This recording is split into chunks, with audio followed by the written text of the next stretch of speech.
In today's video, I'm finally going to do the range test. So I will not fly as far as possible, but I will try to compare the difference in the range test with the RC2 and the RC-N3 controller to see if there's actually a difference or not. So the question is there any difference? And if so, how much difference? So let's dive into the video and let's see the results. To start this test, I will be using the RC-N3 controller. In both tests, the DJI Mini 5 Pro will be the drone of choice, and I will be starting each flight with a fully charged battery. My goal is to reach at least 2000 meters, and if I'm feeling confident, maybe even push it a little bit further. While I fly at an altitude of around 60 to 70 meters and continue in a straight line, let me take a moment to explain something. I always refer to this controller as RC-N3, but I often got asked, how can you tell which controller you have and what the actual differences are? If you take a look at the back of the controller, you'll either see nothing at all, which means it's an RC-N1, or you will see RC2 or RC-N3 printed on it. In this overview, you can see the difference between the various controllers. In short, all the drones that use older transmission technology are paired with earlier controllers. Well, today almost all new drones are sold with the RC-N3. Newer drones rely on the latest transmission technology, which also means you can't use an older controller with a newer drone. Alright, back to the range test.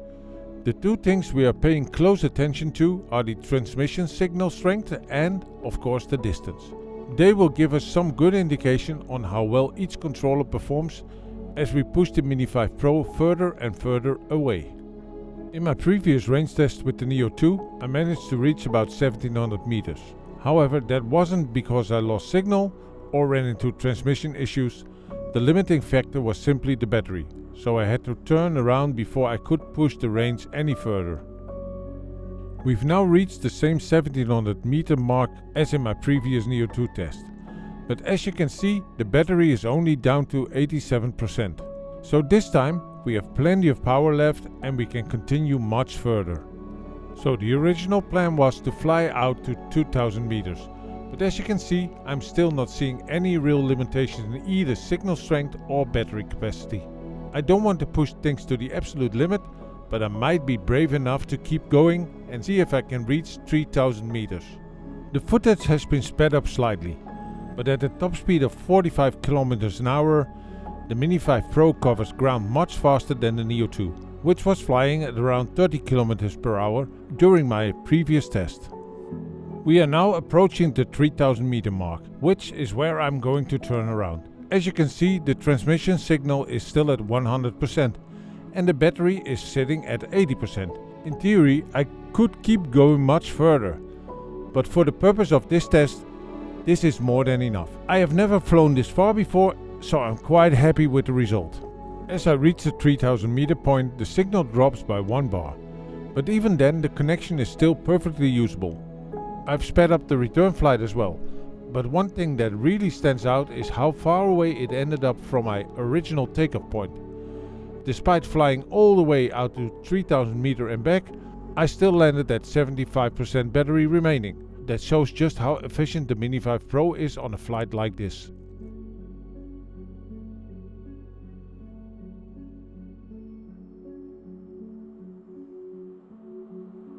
For the second test, I'll be using the RC2 controller. The DJI Mini 5 Pro remains the same, and just like before, we'll be starting with a fully charged battery to keep the comparison as fair as possible.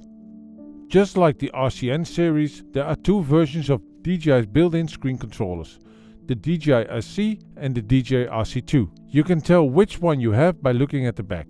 The DJI RC is model RM330 and the DJI RC2 is model RM331. The biggest difference is that the RC2 supports DJI's newer 04 transmission system, which is used by drones like the Mini 5 Pro. Just like the RC-N controllers, newer drones require the newer technology, so you can't use an older DJI RC with the latest DJI drones. Just like the RC-N3 test, we are cruising along at around 45 km per hour. I also switch on the drone's own camera for a moment so you can see the difference between the actual footage coming from the Mini 5 Pro and what you're seeing in the screen recording from the controller. Turning on the camera will cause the battery to drain a little faster. However, since we had plenty of battery remaining during the previous test, it shouldn't have any significant impact on the results of this one. If I switch between the drone's camera feed and the screen recording from the RC2, you notice that the Mini 5 image contains a lot more detail. That makes it much easier to see what's ahead in the distance.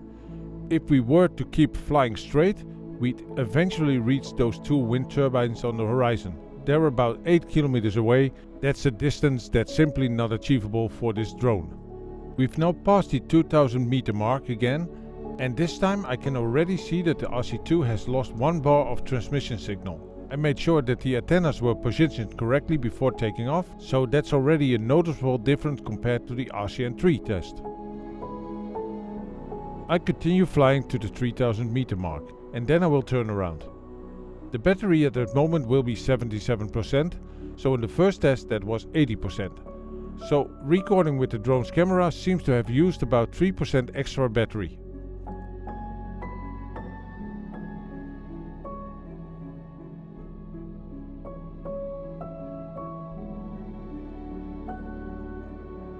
I've sped up the return flight once again, and this time we can see that the drone lands almost exactly where it took off. My guess is that we had more satellites locked during this flight, which allowed the Mini 5 Pro to determine its position more accurately and making a more precise landing.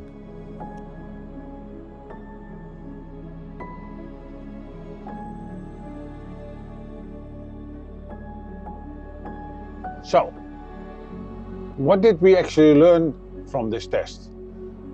It looks like both the RC-N3 and the RC2 are capable of flying over long distances. On the RC-N3, it took a little bit longer until one of the bars was disappearing on the signal strength. But overall, I think they performed almost equal.